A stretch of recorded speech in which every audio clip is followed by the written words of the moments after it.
Welcome दोस्तों, आप देख रहे हैं रहस्यमय कहानी।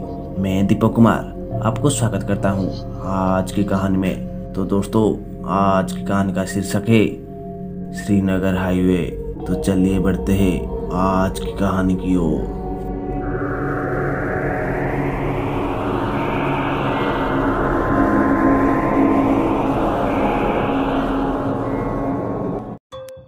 तो दोस्तों, वो दिसंबर का महीना था जब ऋषि और स्वप्ना अपने दोस्तों की शादी में जाने के लिए निकले थे।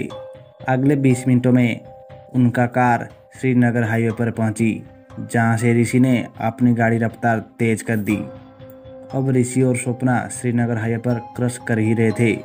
गाड़ी की बाहर का मौसम काफ़ी साफ था, आसमान में तारे भी टिमटिमा रहे थे। थोड़ी देर बाद अचानक ही मौसम का मिजाज बदल सा गया।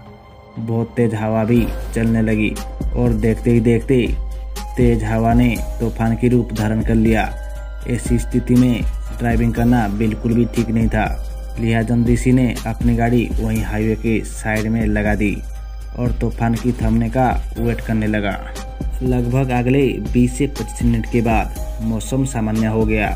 अब ऋषि गाड़ी स्टार्ट कर ही रहा था कि स्वप्ना सामने की ओर इशारा करते हुए बोलता है, ऋषि वो क्या है? जब ऋषि ने उस ओर देखा तो उसने पाया कि बहुत सारे लोग उनकी ओर आ रहे थे। जैसे कि वो सारे काफ़ी दूर थे, तो कुछ साफ साफ पता नहीं चल पा रहा था कि वो सारे लोग है कौन। मगर ना जाने क्यों ऋषि और स्वप्ना को बेचैनी सी होने लगी थी। उनकी दिल की धड़कनें बहुत तेज हो रही थी। तभी स्वप्ना ने ऋषि को कहा, मुझे कुछ सही नहीं लग रहा है, वहाँ से तुम जल्दी से निकलो। स्वप्ना ने इतना कहा ही था कि उनकी गाड़ी के शीशों के चारों तरफ खून से लथपथ हाथ दिखने लगी, जहां लगातार गाड़ी के शीशों को जोर जोर से थपथपाए जा रहे थे। गाड़ी में बैठे ऋषि और स्वप्ना अब तक काफ़ी डर चुके थे। डर इस कदर था कि वो दोनों पसीने से लथपथ हो गए थे। दोनों ने ही अपने आंखें डर से बंद कर ली और मन ही मन में भगवान को याद करने लगे। कुछ देर बाद थपथपाने की आवाज़ें बंद हो गई और फिर ऋषि ने अपने आँख खोली तो उसने पाया कि गाड़ी की सभी शीशों पर खून ही खून लगा हुआ है। ऋषि ने यह देखकर बहुत डर सा गया और गाड़ी को स्टार्ट करने लगा, मगर गाड़ी स्टार्ट नहीं हो रही थी। उधर स्वप्ना अभी भी आंखें बंद किए भगवान को याद करे जा रहा था। ऋषि ने स्वप्ना को हिलाते हुए कहा, आंखें खोलो स्वप्ना, वो लोग चले गए हैं। स्वप्ना अभी भी काफ़ी घबराई हुई थी। ऋषि ने किसी भी तरह स्वप्ना को शांत किया और कहा, ये समय घबराने का नहीं है, हमने जल्दी यहाँ से निकलना होगा। तभी वो दोनों गाड़ी से उतर गए और एक दूसरे का हाथ पकड़कर भागने लगे।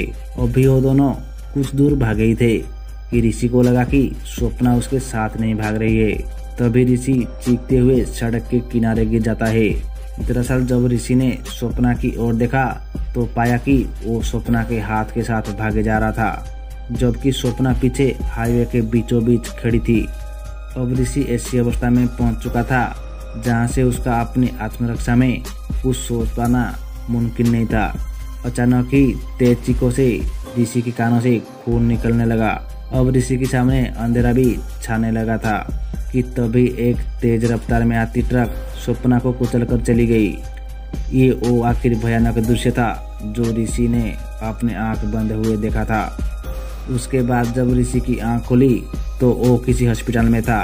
ऋषि तो उस हादसे से बच गया, मगर उसका आधा शरीर पैरालाइज हो गया। तो दोस्तों, इस कहानी में बस इतना ही। कहानी अगर आपको अच्छी लगी है तो लाइक शेयर सब्सक्राइब। मैं आपका दोस्त दीपक कुमार मिलता हूँ फिर एक नई कहानी में। तब तक बाय एंड टेक केयर।